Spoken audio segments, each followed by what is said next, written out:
My name's John Williams. I'm the owner and operator of What Was That Radio. It is a place to just dive in and discover pure modern rock, as simple as that. Nothing older than 2017, over 5,000 songs by 2,000 bands. 90% of those have released from 2020 onwards. It is just a hub of modern rock radio.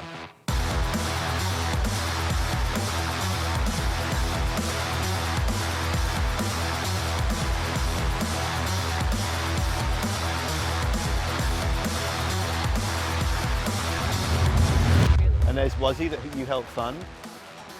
Wazzy the smart car. This freaking car.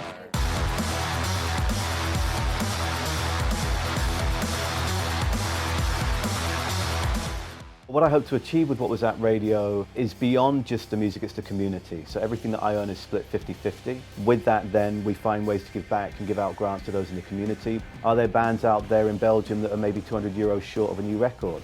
Well, we'll buy whatever they've got left in the merch store to help them get over the line. Maybe it's a band like Sleep Shake here in Victoria that need a band van. They've been working hard for 5-6 years, they need to get out there and showcase their sound. Let's get them a van. And then in turn, try and help us all just grow and achieve our passions and goals. I think the vision that he has is incredible.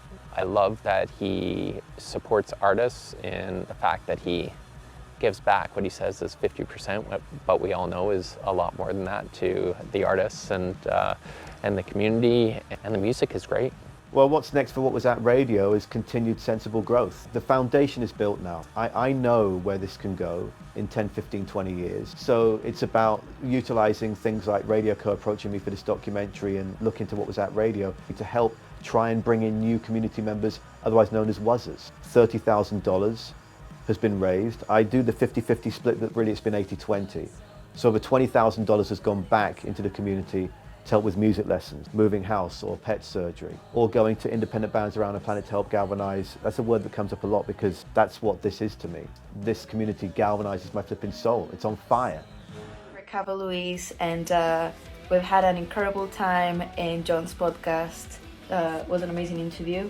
Yeah, we're loving what John's doing with the community, Discord. Discovering new music, discovering new bands, new interviews, getting to know like your new favorite artist. So yeah, we love you, John, and love everything that you do. And making people win merch.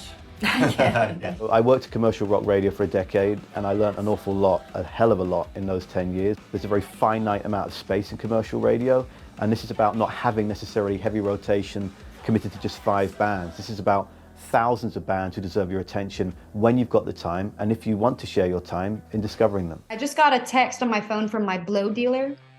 My blow dealer is, of course, my blow mold dealer because I'm obsessed with vintage plastic. He texted me images of these items that he has for sale. Whoa. He's got a Dracula, and he's also got a Halloween bear. Very excited to make some purchases here. I just thought I would share that with the room because I'm very stoked on my dude down in Murfreesboro, Chad. He's hooking me up with all the big blow molds.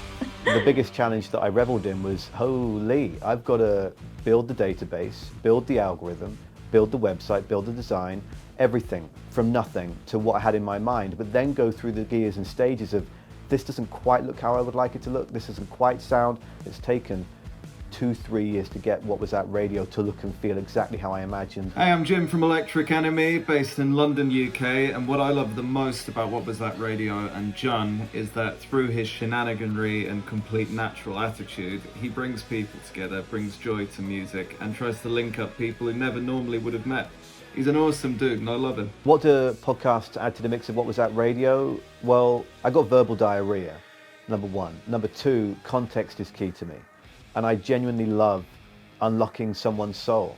And you can only do that by getting to know them. Well, John Williams is an asshole. I never want to work with him ever again, and don't listen to his show. There are so many different pieces that come together to create modern rock discovery on What Was That Radio. It's about how can we push people to know these bands, to love these bands, and then support these bands. Yes, test. Okay, that's you. This is me. Say test. Test. Test. Okay, sweet, we're good. Test. Don't overdo it. So, are you a flourishing guitar player and you want to turn it down into wow, yeah. So Chance and I have been working together now for 2 years, and he's since come in to do 2 more songs. Just showing him things like bringing an intensity to a performance rather than just playing through the part. is a huge thing. I mean, easy to forget that. Like when you're working in solo, all of a sudden you can, I gotta fix this, and it's like, maybe not, probably not, you know? A lot of the other stuff, I mean, he was pretty great to begin with.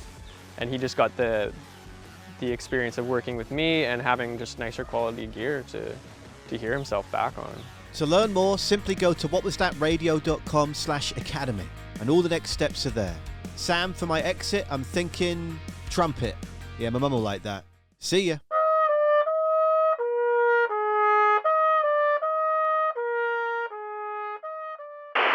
So in summary, what it boils down to with What Was That Radio is if you are a modern rock alternative lover, you are searching out day by day, turning over metaphorical rocks on the internet to discover that band, to take to your friend and say, have you flipping heard about these guys? If you're looking to further make an impact on that community and on those bands that get you going, that's what Was That Radio is all about. It's just a one-stop shop for fun, freedom, and rock. It's as simple as that, but knowing that it's about more than just listening to that song.